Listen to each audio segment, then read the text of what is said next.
Okay, hello everybody. Welcome to the 2020 Olympia Indivisible candidate presentation. I can see Glenn's picture. Am I showing on the other screens? Tonight, the endorsement team will present information about the candidates, excuse me, running for elective office in the 2020 primaries. We hope this information will be useful when you vote to endorse a candidate in the upcoming membership vote. I would like to introduce the members of the endorsement team. First of all is John Cezanne. Next is Bill DePoto. Next is Ken House. Glenn Hubbard is next. Ed Steinweg. Dan Tuppard. And there's Cindy Tuppard right in the back there. For this presentation, we identified the candidates for each office using the Public Disclosure Commission's website and the Thurston County Auditor's website. The cornerstone of our vetting process is the use of questionnaires that are sent to each candidate. The endorsement team designed the questionnaires to assess candidates' qualifications and their alignment with Olympia Indivisible's core values. We also assessed each candidate's viability. Similar to electability, viability means that it is a candidate's ability to run a strong, credible campaign. We look at things like campaign cash on hand, endorsements, voting history, past experience in running a campaign, and adequate staff. We attempted to contact all of the candidates who were registered. Some candidates did not respond to our inquiries. We've identified the non-responsive candidates in our presentation. For your convenience and for follow-up, our presentation tonight will be posted on the Olympia Indivisible website. At the end of our presentation, Tom Dyer will discuss the voting process that we will follow this year. After Tom finishes, we will have a question and answer session. During this presentation, you may ask a question by using the chat function that is listed on the bottom of your Zoom screen. May I have the first slide? These are the Olympia Indivisible core values. They're in abbreviated form. You can find a more complete description of the core values on the website. So I recommend that you take a look at them if you haven't already. Next slide. These are the offices that we will vote on tonight. The Congressional District 10, Legislative District 22, Position 1 and Position 2, and Legislative District 22 Senate. Also, we will vote on or we will present information on the commissioners and the Superior Court judges position and the Public Utility Commission. Next slide. Next is we'll be describing the candidates for District 10, and that will be done by Bill DePoto and Ed Steinweg. My name is Ed Steinweg, and Bill DePoto and I work together on the CD10 race. First of all, I'd like to acknowledge and thank Dan and Cindy Tufford for the technologic magic of putting this presentation together.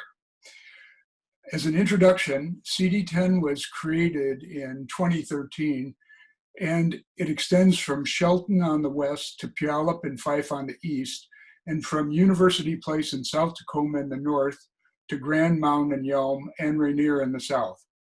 It includes JBLM and encompasses Washington State Legislative District 22 and parts of 2, 20, 25, 27, 28, 29, 31, and 35. This primary election allows the top 2 vote getters to advance to the general election in November, regardless of party. At this time, there are 19 contenders to replace Jenny Heck, who is retiring from Congress. There are 8 Democrats, 8 Republicans, 1 essential workers candidate, 1 independent, and 1 Congress sucks candidate. Bill DePoto and I have focused our work on those candidates who filed early and returned our questionnaires. Those questionnaires can be viewed on the OI website. Overall, we feel the candidates we will represent the strongest contenders for the CD10 seat and also the OI endorsement. We will list all candidates and can answer questions about any of the candidates at the end of the entire endorsement presentation. Our presentation represents our research and opinions, and you should use these presentations along with reading the candidate questionnaires and your viewing of the Zoom candidate presentations to form your own opinions of who you wish to vote for and support this election cycle. The first candidate I'm going to review, next slide please, is Joshua Collins. Joshua is running as a candidate of the Essential Workers Party, and at 26, if elected, it would make him the youngest member of Congress ever. He claims to be a democratic socialist, and many of his followers and contributors are democratic socialists, many from out of state. He has graduated from high school but dropped out of college and became a truck driver. He has no background or record of public service, organizing, or leadership in fields generally associated with policymaking. He states the Green New Deal is his #1 priority and also emphasizes ending homelessness and endorses universal health care. Joshua Collins' endorsements are People for Bernie, Our Revolution, Olympia Democratic Socialists of America, and the Progressive Independent Party. He is a member and possibly the founder of the Rose Caucus, which is an association of democratic socialists and promotes and supports those candidates. He aligns very well with OI core values. Next slide. He has done well with fundraising, much from out-of-state donors. My opinion is Joshua Collins has good viability. For OI, Joshua's core value alignment is his major attribute, but he has never run for elected office and he has no record of policymaking or public service. Joshua's fundraising is a plus for his campaign, which had planned to concentrate its efforts on social media even before the pandemic. Some difficulty with public engagement detract from the candidate's appeal, such as neglecting to return requested questionnaires from progressive organizations and not appearing on requested town halls or podcasts. At one point, a couple of social media links for the candidate, those social media links being the mainstay of his campaign outreach, they were taken down, allegedly because the contacts were disturbing the candidate. Joshua's strong socialist identification may not win him strong support or votes from the moderate areas of our district. The next candidate I'd like to go to, next slide please, is Beth Dolio. Beth Dolio has lived in the CD10 community for 22 years. She has a BA degree in poli-sci and communications from Indiana University. Beth's accomplishments include being the founding director of Washington Conservation Voters, political director for the National Abortion Rights Action League, Pro-Choice Washington, and she has worked with Climate Solutions as a regional co-director and is now a senior advisor. Beth also has a strong record of community service from PTA to homeless shelters and much more. Beth was elected to the state legislature in 2016 and re-elected in 2018. Next slide.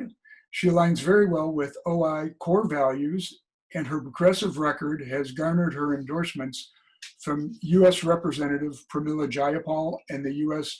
Congressional Progressive Caucus. Beth also has endorsements from 44 present state legislators, 13 unions, 8 organizations, and many state, county, and local officials. The sheer volume and quality of the endorsements from people she has worked closely with and who know her work is very impressive. Beth sees her top priority as an environmental champion to combat what she sees as a climate emergency. She also lists as priorities housing, guns, and issues facing working families. It is difficult to find fault with Beth's record, but in 2018, she did vote for SB 6617, which tried to remove legislators from public records oversight. She has since walked that position back and did so on our own Zoom town hall event. Overall, I would give Beth, next slide. Overall, I would give Beth Dolio an excellent viability rating based on her overwhelming endorsements, the fact she is well known locally, and she has a strong campaign organization and strong fundraising ability. Next slide. The next candidate that I will present is Christine Reeves. Christine is a Moses Lake native, and when she was elected to the state to be a state representative to LD 30 in 2016, she was the first Black woman elected to the legislature in 18 years. That year, she flipped that district, LD 30, to Democratic, and in 2018, she was overwhelmingly reelected. In 2019, December, she resigned. She has a BS in Poli-Sci from WSU and an MA in organizational leadership from Gonzaga. She worked for Patty Murray as a veterans representative and has been an immigration advisor for universities. She has been and currently is the Director of Economic Development for the military and defense sectors for the State of Washington Department of Commerce. Christine Reeves' compelling personal history is one of having lived through a difficult childhood. She had a mother afflicted by substance abuse, and she was in and out of foster care, and for a time in her teen years, homeless. All of these challenges have shaped her advocacy for families and a strong social safety net. Next slide. She aligns well with OI core values, but with a more moderate tone. She has endorsements of U.S. Representative Adam Smith and 11 state legislature members, as well as the Washington Education Association, a number of unions, and a number of local elected officials. A couple of controversial issues come up about Christine, including her sponsorship in 2018 of HB 2341. That bill, which involved the development of land in the vicinity of military bases, may have blurred the lines between her job as an economic developer for the state and her role as a legislator. The bill never made it out of committee. Christine also voted against tenant eviction reform in March of 2019, one of only 3 Democrats to do so. She also says that she would accept corporate PAC money. We had planned to allow Christine to respond to the issues we found controversial on a Zoom town hall a few weeks ago, but she canceled on us with less than 24 hours notice for the scheduled and announced event. Christine, the next slide. Overall, I believe Christine Reeves has very good viability because of her status as a known local legislator and because of her record as a known local economic developer. She has a proven campaign team and good financial resources. If elected, she would be the first African-American elected to Congress from Washington. It should be noted that at this time, she does not live in CD10. Now I will turn the presentation over to Bill DePoto for the next candidates.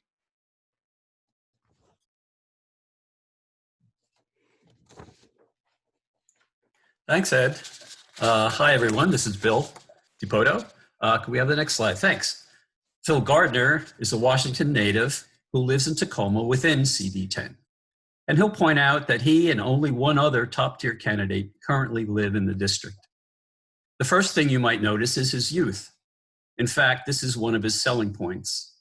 His professional life has been associated with Denny Heck, where he rose to district director in Lacey, and where you might have met him if you were on one of the MOC teams. That being said, he's very clear in describing how he and Heck differ philosophically on a few issues. In the town hall, for instance, which is available on the website, Gardner describes how he's more progressive than Denny regarding single-payer healthcare and in rejecting incrementalism in attacking climate change. Next slide, Dan. Gardner noticeably aligns with the vast majority of OI's core values and sounds like a progressive. When you look at his responses to the questionnaire, I believe you'll find them thorough with no sense of hedging. What also comes across is his deep understanding of past and pending legislation that support his positions. Significant political issues for Gardner are to, quote, take back our government in order to take back our future, end quote, and to, quote, breathe new life into the House Democratic Caucus. We rate his alignment with OI core values as excellent. Next slide, Dan. Mr. Gardner has had a significant amount of campaign donations as of March 31st, but not as much as his three other major Democratic competitors. However, as he explained in his recorded OI town hall, he's attracting funds nationwide via his support from Equality PAC, the LGBTQ Action Committee. He's endorsed by State Auditor Pat McCarthy, Olympia Mayor Pro Tem Jessica Bateman, Puyallup Mayor Julie Dorr, and other elected officials. While this is Mr. Gardner's first political race on his own, he has participated directly in other candidates' campaigns. We rate his viability as very good. Next slide. Marilyn Strickland comes from a multi-racial family. While not a Washington native, her parents moved with her as a child to Tacoma, where she currently lives, although outside the CD10 district.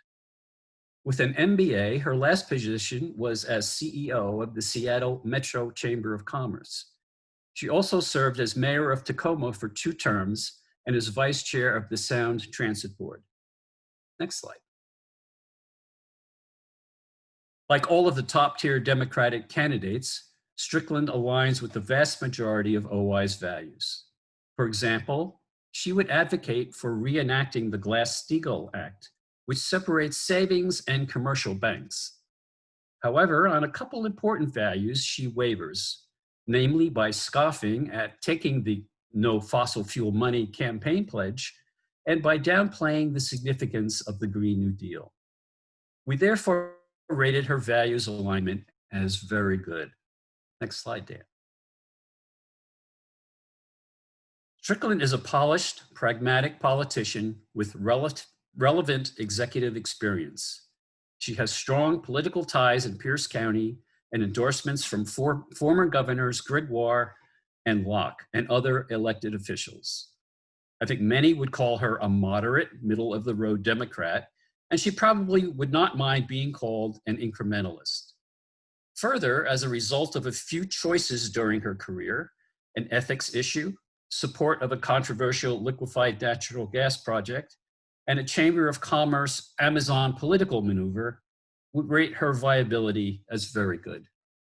Next slide. You just heard about the 5 CD10 candidates, the strongest ones, but you probably know that there were 19 other people who filed for the position. And this is the list of the remaining 14. You'll see 4 Democratic, 8 Republican, and 2 independents, if you call the Congress Sucks Party an independent. 3 of the Republicans filed early and had some sort of web presence, so we sent them questionnaires. Only one of them responded, Ryan Tate, whom we rated as poorly qualified. The remaining 11 candidates filed late, last May 15th, as a matter of fact. Of that group, we sent Democrat LeMay and Republican Maynard questionnaires because they each had a web presence.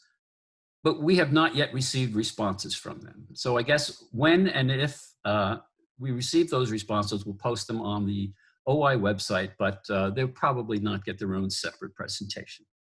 So next slide, Dan. So out of the 19 total CD10 congressional candidates, we believe there are 5 serious contenders, including 4 very strong Democratic candidates. Josh Collins, the independent, makes the list because of his values alignment and because he's managed to attract $200,000 in donations. But his lack of experience, his inaccessibility, as you've heard, and his ignoring speaking invitations doesn't put him in the same league as his competitors in our estimation. Of the remaining 4 Democrats, Ms. Dolio does appear to be a standout, with her invariable alignment with OI values, her proven legislative experience, formidable endorsements, residency in the district, and excellent capability to mount a strong campaign. In truth, though, we believe the 4 Democrats are all strong contenders who differ only slightly in values alignment and campaign viability. And that's why these presentations should only be considered an introduction to the candidates. For example, Ms. Reeves would have gotten 2 excellent ratings had it not been for her approval of corporate PAC money and lack of support for the Green New Deal. Mr. Gardner would have earned an excellent in viability were it not for his lack of experience in elected office. Ms. Strickland would have gotten 2 excellents if not for her past executive level choices and an incremental approach to climate change. So, choosing the candidate you want to endorse is going to take a little work on your part. And the question you need to ask yourself is, what's important to me? What are the issues that are important to me? That's why we urge you to read the candidates' questionnaire responses and watch their interviews on the OI website. I think you'll find them quite enlightening. And with that, now we go to John Hooper, who will present the candidates for Legislative District 22.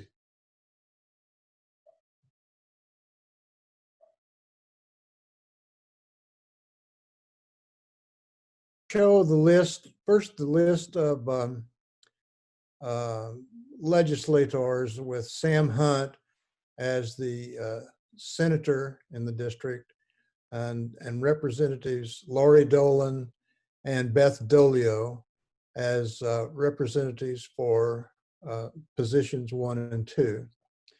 Next slide.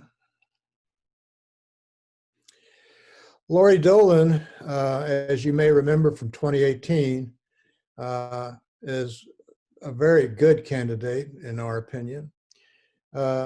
Just a reminder is she was a teacher and administrator in the Spokane Public Schools for 30 years. She was also a policy director for Governor Christine Gregoire from 2005 to 2009. She has been a representative in LD 22 since 2016 and is currently running for re-election. She's the vice chair of the Education Committee and a member of the Appropriations, State Government, and Tribal Relations Committees. Next slide. She has a substantial legislative record, too many bills to present on a PowerPoint presentation, but the highlights are House Bill 1216 about increasing school safety and student well-being, House Bill 1521 for accountability and transparency in government contracting, and House Bill 1552, healthcare provider credentialing. She's aligned very well with Olympia Indivisible core values. Next slide. We view her viability, electability as excellent with no significant negative factors. Her assets include her substantial legislative track record. She's an experienced campaigner and she's got very good financial support. Next slide. Our next candidate for position 1 is Johnny Mead, a socialist. He doesn't have any formal education, but is self-educated and focused on philosophy, art, and design. He has performed some community service as a community organizer, a shelter volunteer, a volunteer voter outreach for Bernie Sanders in this current election year, and a nonprofit voter registration volunteer. I'm told that he's an hourly worker in downtown Olympia. Next slide. Johnny's platform is shown here. You probably are not going to have time to read it all, but believe me, it's very, very well aligned with Olympia's Indivisible core values, from security for working families and zoning adjustments to allow tiny house villages. Next slide. His viability, in our opinion, is poor. He has a limited campaign organization. I only know of one volunteer that works with him. He selected the PDC mini reporting option, which means that he's exempt from filing campaign financial reports. We can't think of many assets except his alignment with core values, so that hints the poor viability rating. Next slide. We have two more candidates that did not respond to our request for information. Mr. Ingram, a Republican, who also submitted the mini reporting option to the PDC, which is kind of puzzling to me. Alan Acosta, a Libertarian, who has no contributions reported at all. Next slide. Our next candidate is Jessica Bateman, who is well known in the Olympia area because she's been on the Olympia City Councils since 2015. She has a bachelor's degree in environmental studies and a master's degree in public administration. She was voted as an advocacy all-star for her work on affordable housing and homelessness in 2018. She is a health policy associate for Washington Association for Community Health. Next slide. On the City Council, she's been on committees such as the Land Use and Environmental Committee, the Animal Services Committee, the Economic Development Council, and she was voted by her colleagues to be the assistant mayor, also known as the mayor pro tem. She's aligned very well with Olympia Indivisible's core values. Next slide. We view her viability to be excellent with no significant negative factors. Her assets are that she has 2 terms on the city council, so she's well known in the area. She's an experienced campaigner with good name recognition, and she has good financial support. Our next candidate is Mary Ellen Biggerstaff. Mary Ellen Biggerstaff is a very interesting candidate. She was educated in North Thurston Public Schools, so she's pretty well known in Thurston County. She has a BA degree from Mount Holyoke College and she's working on a master's in public health currently at UC Berkeley. She did receive a fellowship from Johnson & Johnson, which was done at Duke University. Her professional, next slide, please. She is currently a family nurse practitioner, a hospitalist, a clinical medical director, all for Summit Pacific Medical Center. She is also, in her spare time, an assistant professor at the Frontier Nursing University.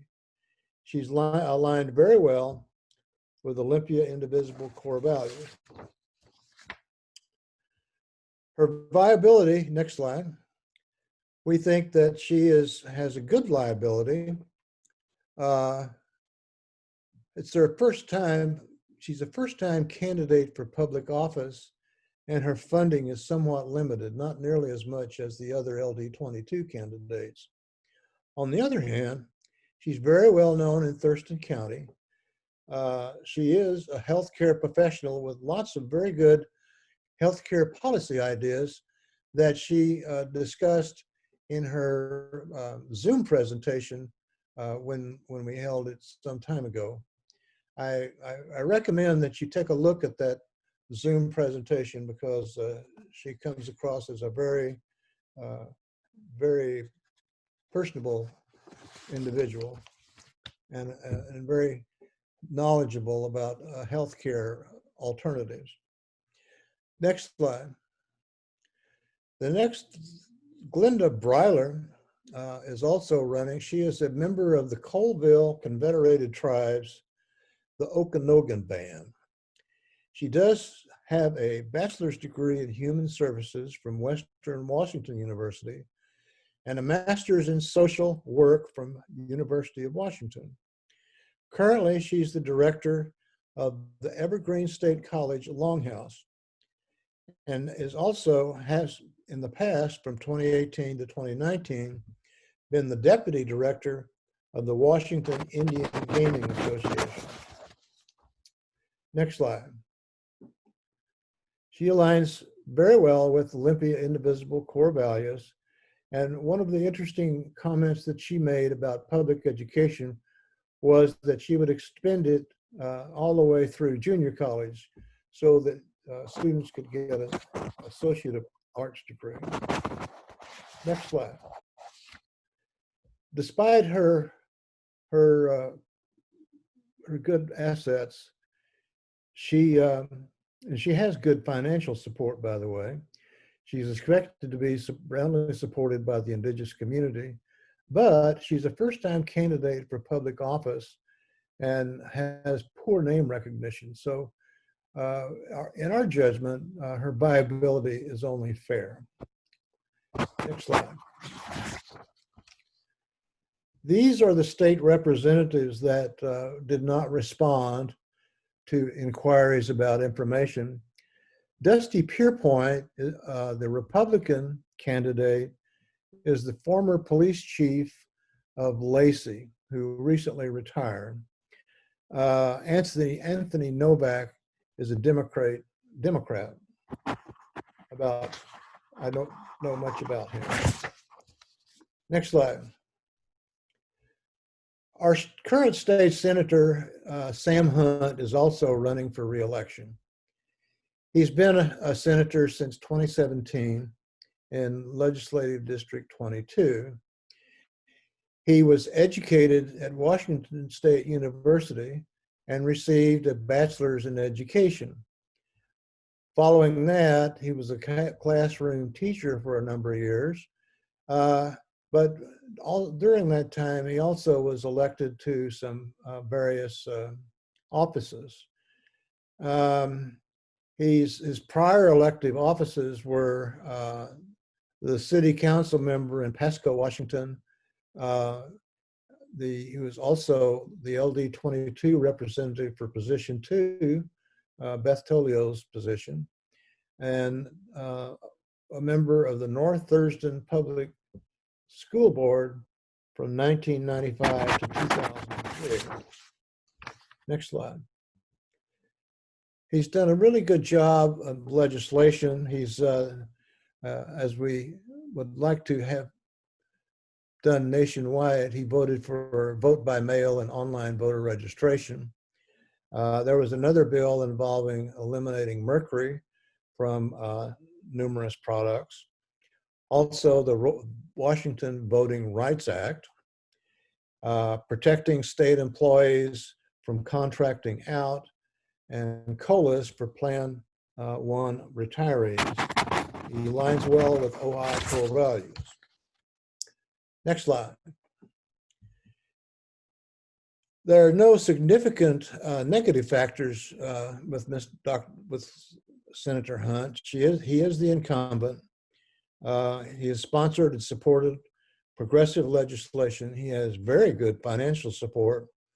And so we judge his viability to be excellent. Next slide. The other candidates that did not respond to our inquiries for information include Gary Holland and Kevin Young. Both of these individuals also selected the mini reporting option with the PDC so that they don't have to file any financial reports to the PDC. That's it. Next we have, next slide. And now John Suzanne will discuss the Thurston County Commissioners. Okay, so what is the Board of County Commissioners?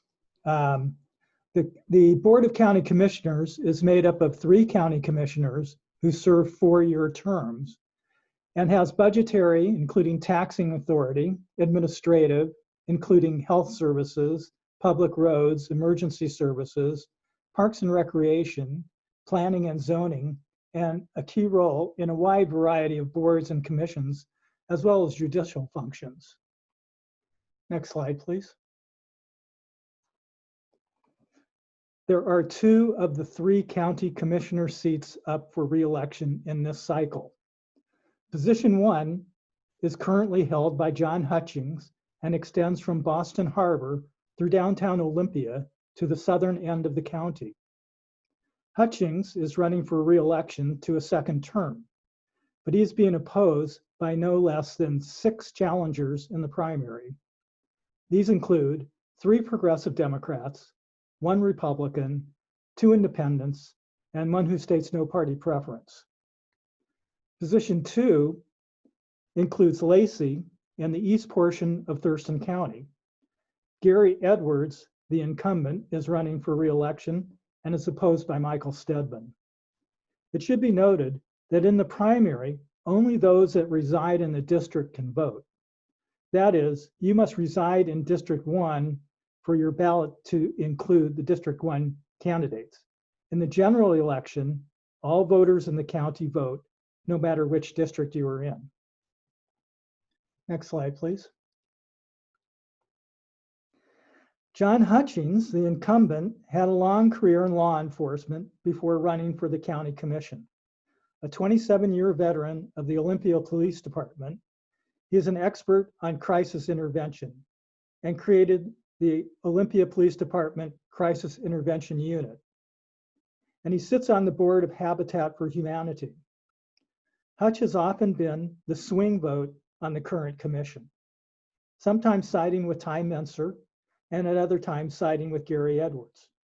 For example, he voted with Edwards to extend hazard pay to the Sheriff's Department during this pandemic, while ignoring all the other county employed, quote, essential workers. But he sided with Menser in blocking the Rocky Prairie development. Next slide, please. I've rated his viability as excellent. He has strong name recognition as the incumbent. Also, he has received support from many elected officials in Thurston County, including County Prosecutor John Thunheim and County Coroner Gary Warnock. I would be surprised if Hutch was not among the top 2 to make it to the general election in November. Next slide. David Gaw is one of the 3 progressives, of which all are first-time office seekers. David is a longtime resident of Thurston County and has strong experience in energy systems technology. David is a climate and environmental activist and sits on the board of Thurston Climate Action Team, TCAT. Next slide. David gets a fair viability rating. Although he has been successful in raising some money and has a good campaign team and support within the environmental community, he struggles to communicate his vision for the county in a clear message. Next. Carolyn Mejia. She's the 2nd progressive in this race. She has judicial experience and has been a community activist with Cielo, and she is the treasurer for the State Democratic Latino Caucus. Next slide. Carolina gets a fair viability rating. She has been successful in raising some campaign cash and seems to have a well-functioning campaign. But like David Gaw, she lacks name recognition, and she seems to lack much knowledge of county issues beyond her interest in immigration and legal issues. Next slide. Rory Summerson is our 3rd progressive candidate in this race. He is a longtime LGBTQ activist and has been active in the Democratic Party and our revolution. He serves on the boards of Partners in Prevention Education, which provides services to the houseless, and Empowerment, which provides HIV and AIDS education and wellness services. He is employed as a manager for a local flooring services company. Next slide. My viability rating for Rory is good. Like other progressives, he is a first-time candidate and therefore has weak name recognition and has struggled to raise cash. But he has some significant endorsements from local politicians, which include Lacey City Councilman and County Commission candidate Michael Stedman, Tumwater City Councilman Charles Schneider, and former Lacey Council member Linda Zeman. He also has exhibited a strong knowledge of the various issues and the ability to communicate his progressive positions clearly and eloquently. Next slide.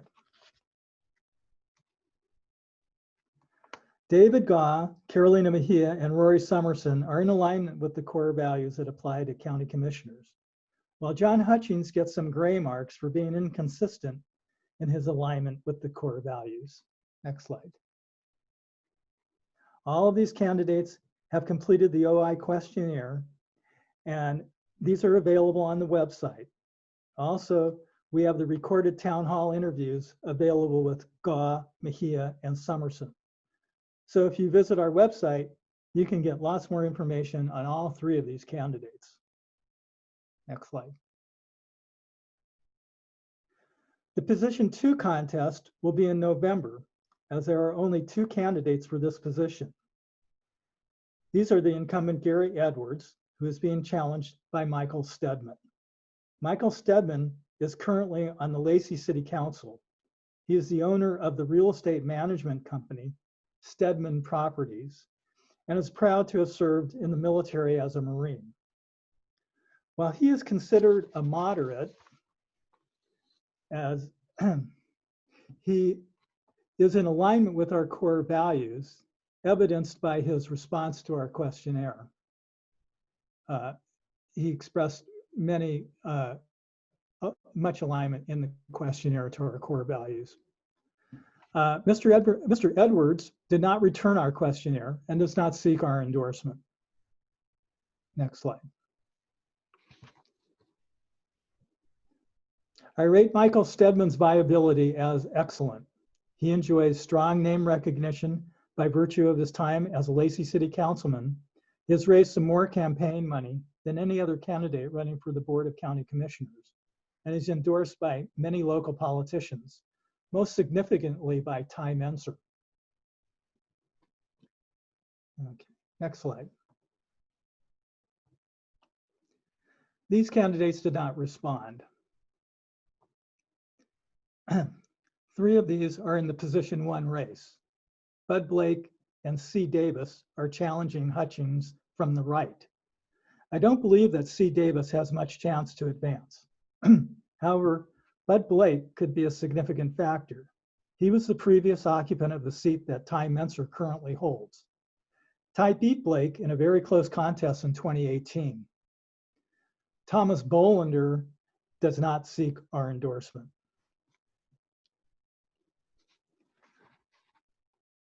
In the final analysis, I would say we have an excellent chance of flipping the Board of County Commissioners to become a more progressive body.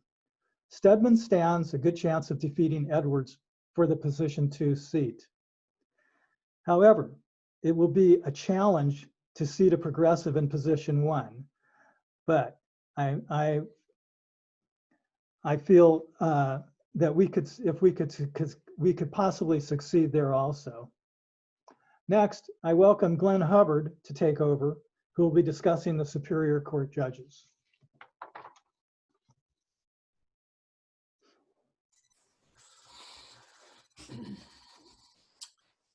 Hello, this is Glenn. Going to talk about the state trial courts general jurisdiction, and there's some interesting things with this election of judges. There are 32 judge districts over 39 counties in the state. And we have one locally called the Thurston Superior Court.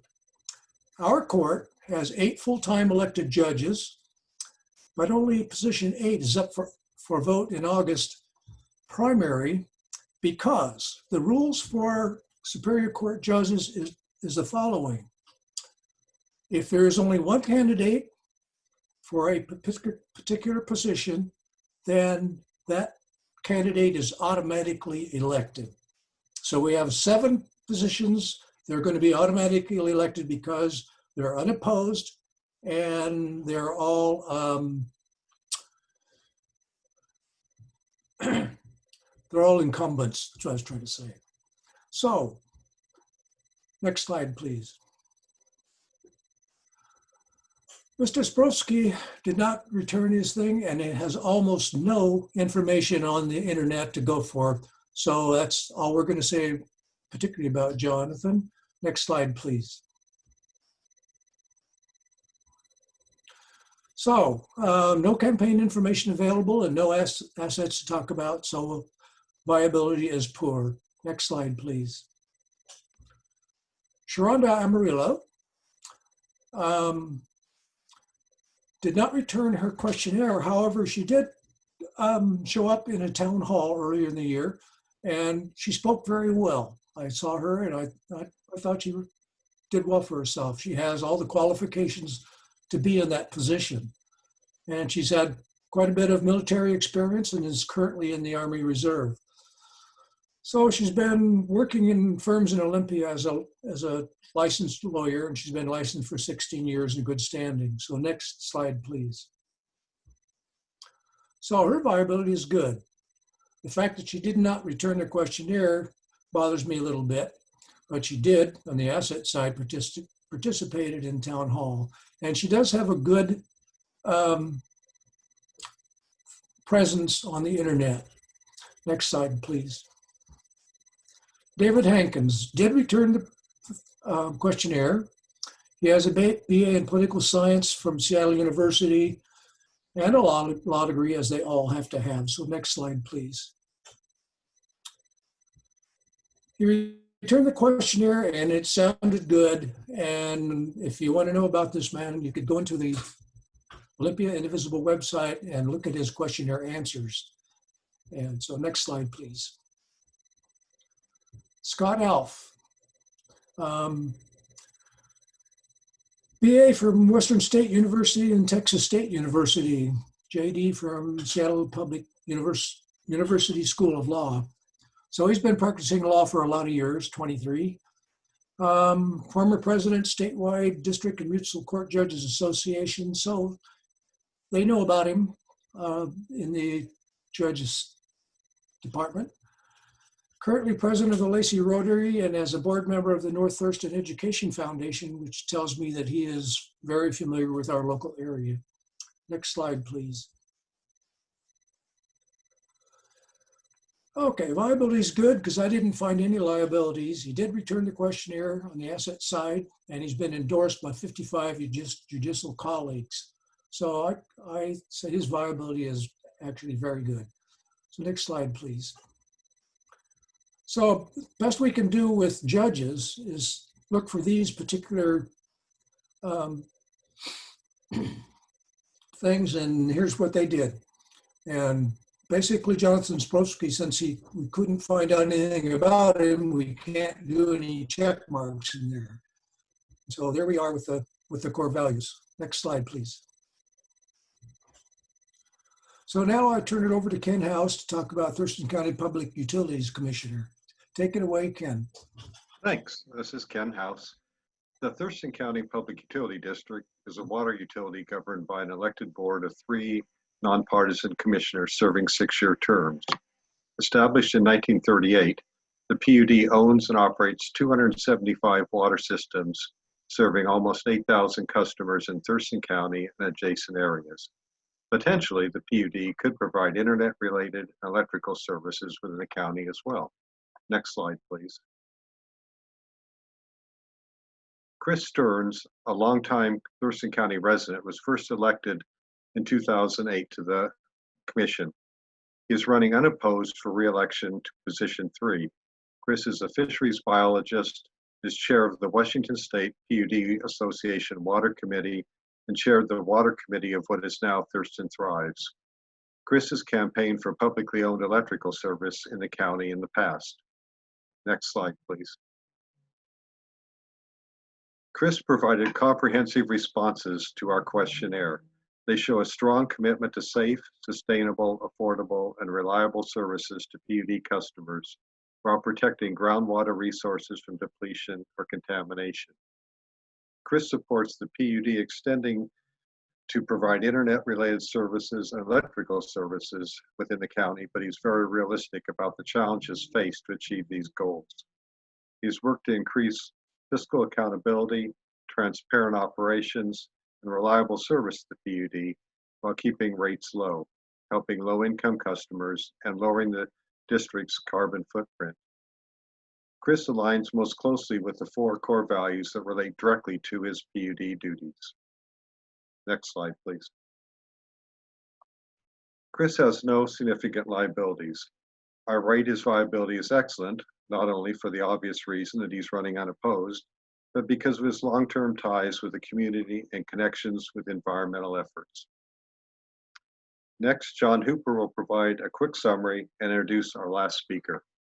Next slide. Thank you. As a reminder, these are the offices that we will be conducting, that you'll be conducting an endorsement vote on. I presented them earlier in the presentation, but this is just as a reminder. Also, I'd like to remind you that you can also ask questions of us by using the chat function that you'll find at the bottom of the Zoom screen. Next slide, please.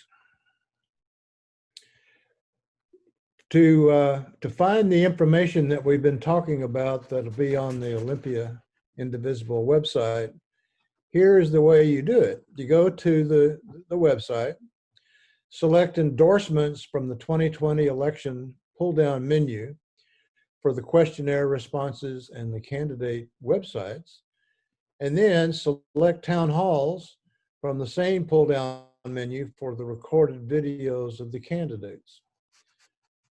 Next slide.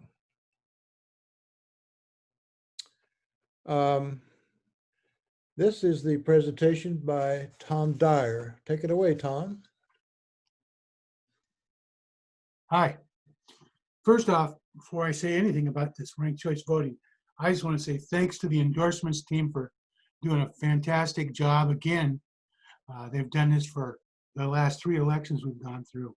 And they start on this early on in the year and really put a ton of work into researching the candidates and pulling all this stuff together. So I think they did a great job and it's really appreciated. So I just want to make sure everybody knows that. Ranked choice voting basics. So we are going to have our endorsement vote.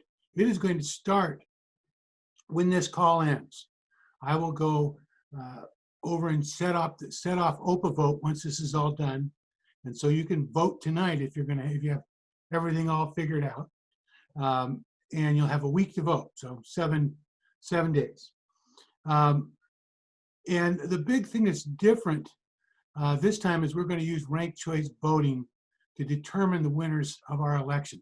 Next slide, please. So in the past, what we did, we picked one candidate and we used supermajority, 2/3 vote, to receive our endorsement.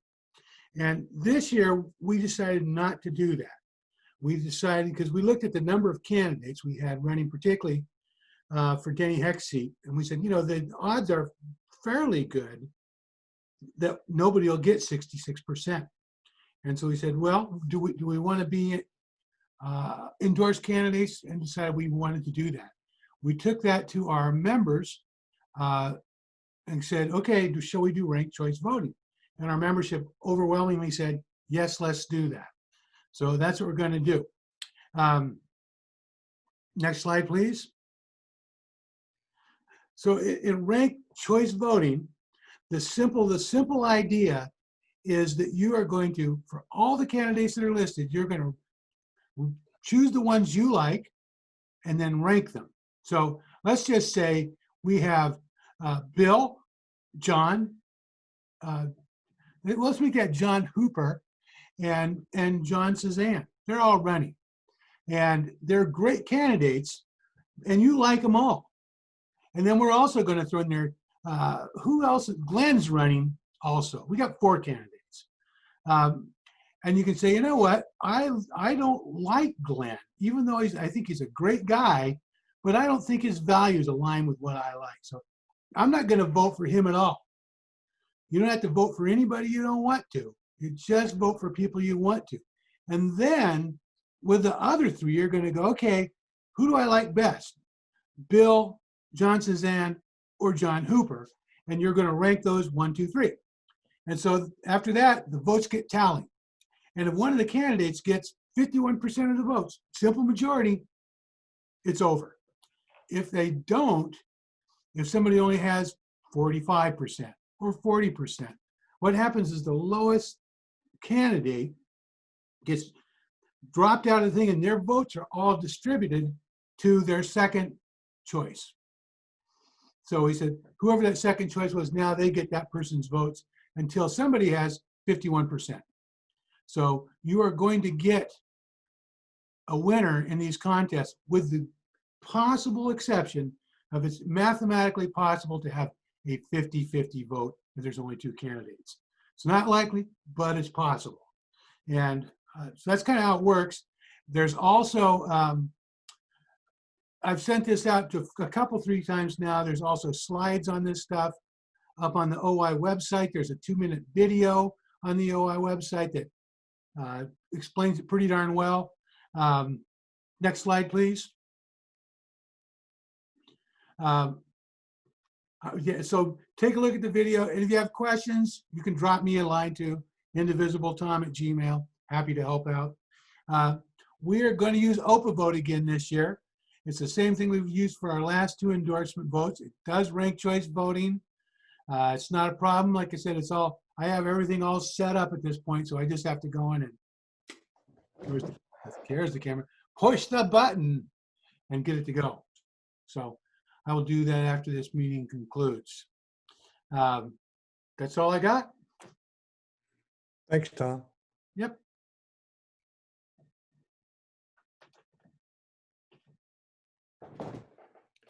Okay.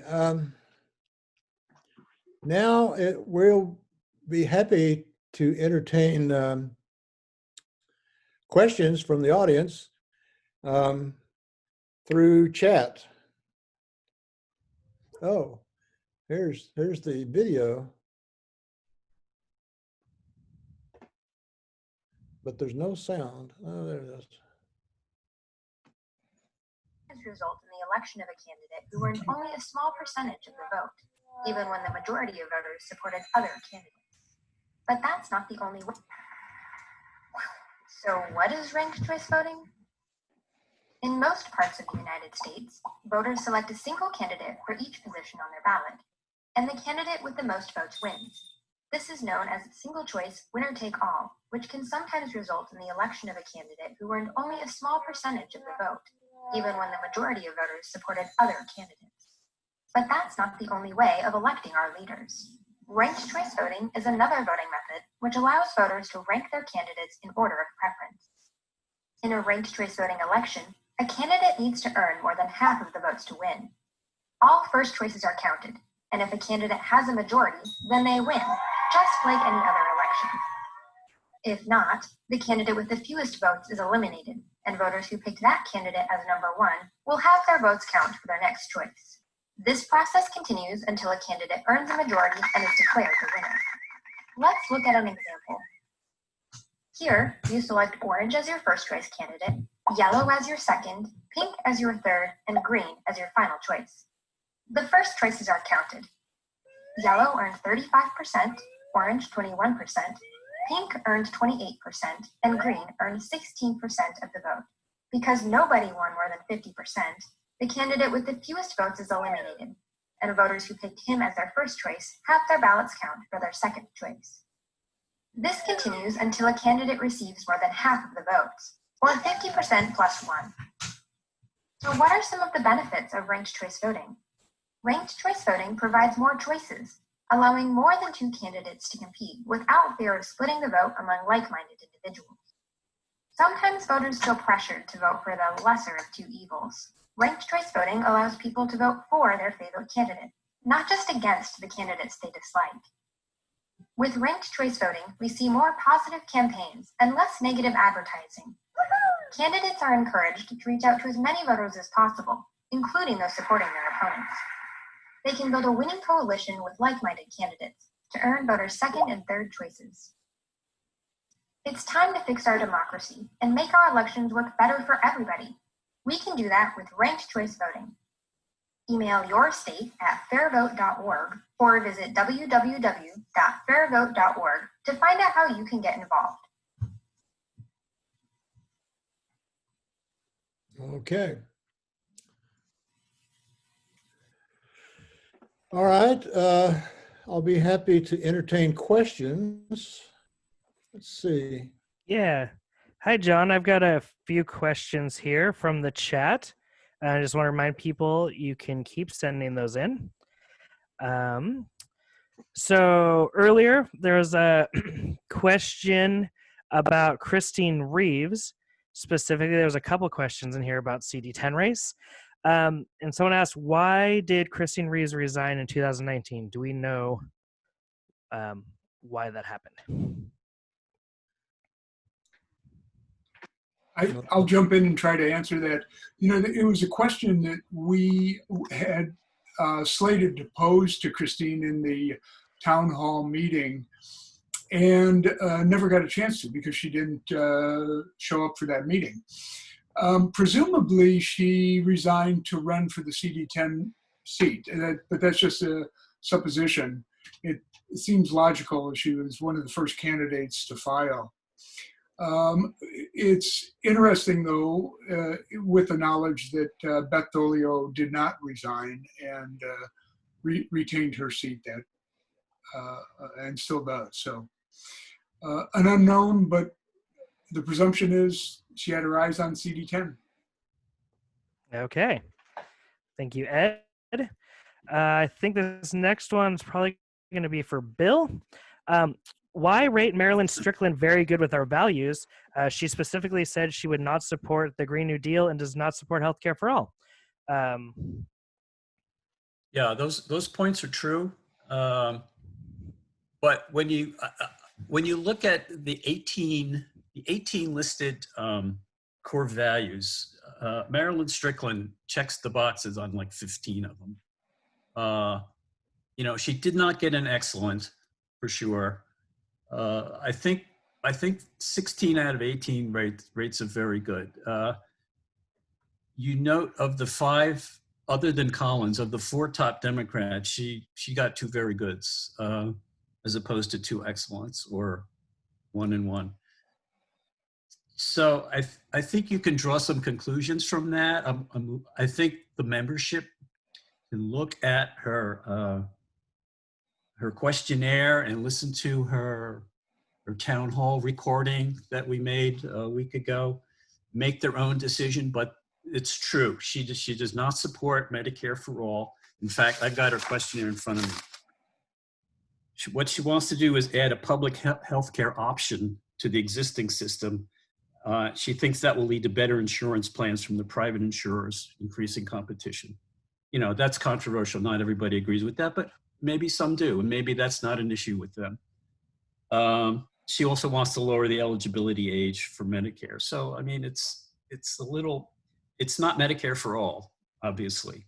Her plan would still leave people out of it, out of the healthcare system, in my opinion, who might not be able to make co-payments or other associated fees like that.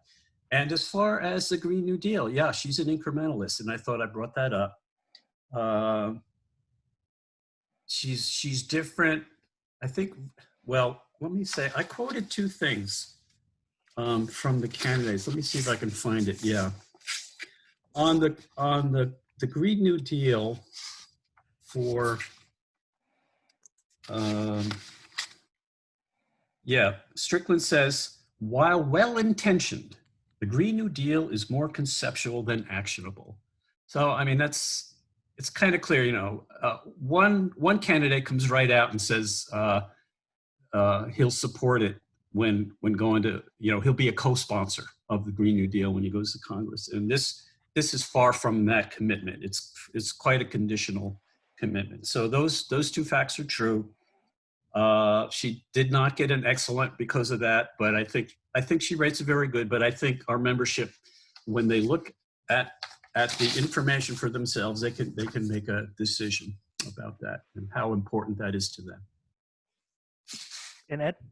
If I could jump in just for 1 second on the ratings on the core value, when we looked at it, Bill and I and the rest of the team, we recognize that in our core values don't say, do you endorse the Green New Deal? Our core values talk about environmental sustainability. So when we use a benchmark, we recognize and try to factor in the ideas that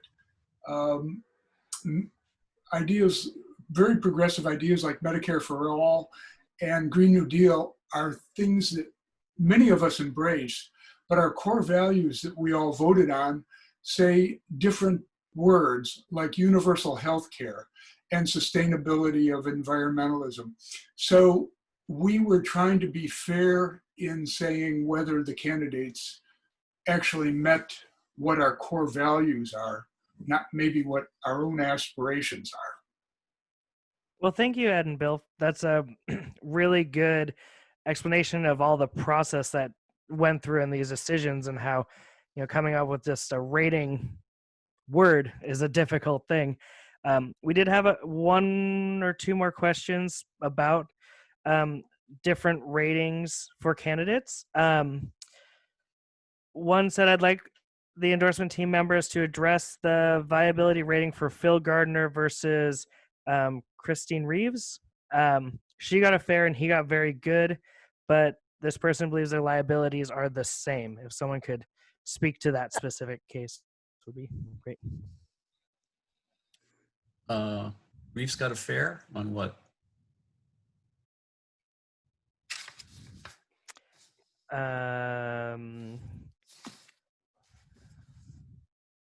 The viability rating. Viability. I thought they both got very good. I think, Gardner got very good. He would have gotten an excellent if he had some elected experience, although his experience is as a senior congressional aide with quite a few years in Washington, D.C. working for Danny. If you listen to his town hall recording, he gets into quite a bit of what he did during that time. So, I mean, he's really close to excellent, in my opinion, except that he just, compared to the other three Democratic candidates, he did not have elected experience, but senior congressional aide working in Washington, D.C., running the managing the region for Danny.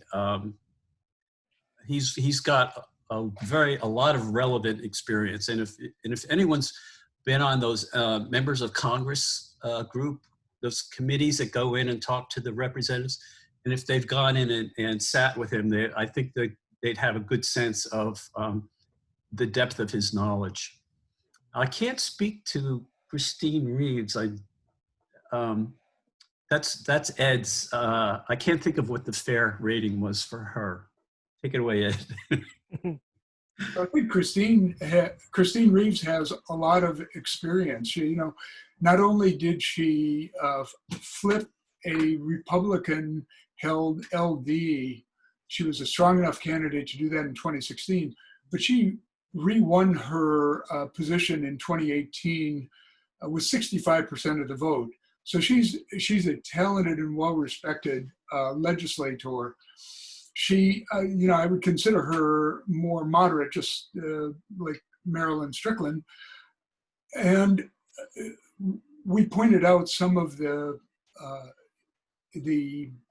issues that she had that seemed to deviate from some of our values, but overall, again, she has real-world experience being a legislator and making decisions, being in for votes.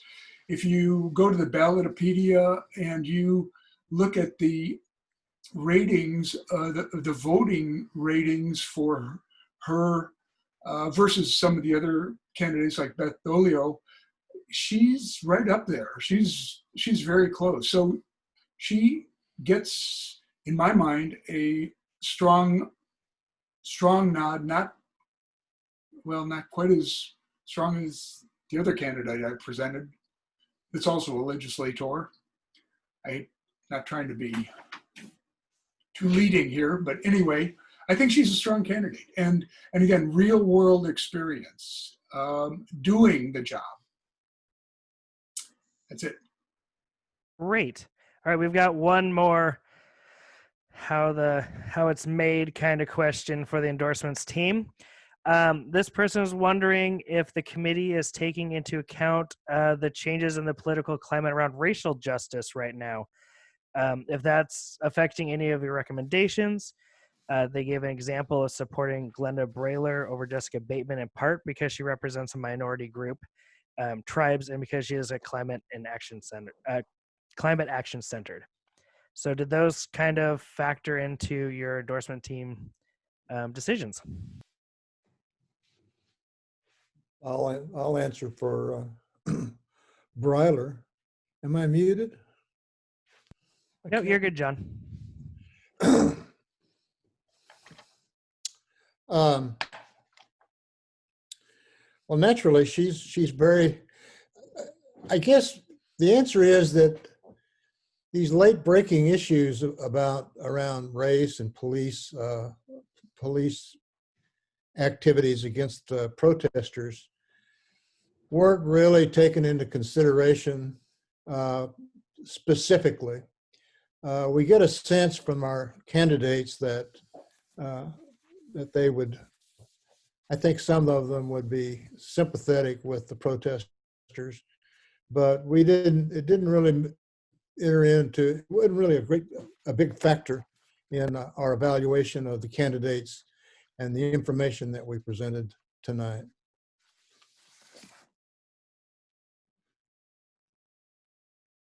Hey, Bill. Yeah. For the, I can at least speak for the CD10 candidate. The questionnaire, there was one specific question on the questionnaire for the CD10 candidates. It was question number 18, and it was, please fill in the blank. Blank lives matter. And every one of the 5 top candidates used the word black to fill in the blank. I think all of the CD10 candidates were very sensitive to the issue and recognized what that phrase meant as opposed to all lives matter, which I think you'll find on some, I think, what was his name? Ryan, right? Ryan Tate, the fellow, the Republican who sent in the questionnaire, who we rated as poor, he put it, all lives matter, and that's, people who are aware of the situation know the difference between Black Lives Matter and All Lives Matter. All the 5 CD10 candidates filled in Black Lives Matter, and you can read what they said about it in each of the questionnaires. That's question number 18. All right. Thank you so much. We got one more question here that I see. I think I hear that Strickland and Reeves don't live in their district. How does that work? Well, they're not required to under the Constitution, I believe. There are two current residents of CD10, and it's Dolio and Gardner, right? And Collins. Oh, and Collins, right? I mean, I keep he made it to the top 5, but he's, to me, he's not he's not in the same league as the other 4. So I apologize for leaving him out. And if he gets Gardner says that he would be the youngest the youngest congressperson to Congress. However, I think Collins might be younger. So if Collins wins, he would be the youngest. I just don't include him in the top 5 just because of what we said. His lack of experience, and he was just a little, I don't know if it's fair. He just was not totally responsive to our requests for a live interview. My understanding of the residency issue is that you are allowed to run for the office not being a resident of the district, but if you get elected to the district, in order to serve, you must live in the district. Yeah, I'm not even sure of that, but you would want your representative to live in the district for sure. And the others who do not live say they have plans to move there. Correct, yeah. Yeah. Okay. Mostly we've been getting a lot of thank yous to the endorsement team, so I'd like to extend that vocally for all the chat people. Thank you for all the in-depth research you did in this great presentation. Someone asked if the presentation, they noticed that it was being recorded, and they asked if it was going to be available on the OI website, and it will be in a couple of days in the endorsement section that Tom talked about. And I think that's all the questions we had. So Wow. I'll hand it off to John. Want to finish up with anything? Well, I just want to thank everybody who tuned in to listen to our presentation and to even view it. I really like this format of Zoom meetings, and I expect that we'll be doing some more of it in the future. And I want to thank all of my colleagues on the endorsement team, especially, John Cezanne and Bill and Ed and everybody who, have done a great job, not only on the endorsement team, but have done a lot of other jobs as well, including monitoring or being the moderators on several of the candidate Zoom town halls. So anyway, thanks everybody. And thank you, Andrew. Really appreciate your doing a good job here. Thank you.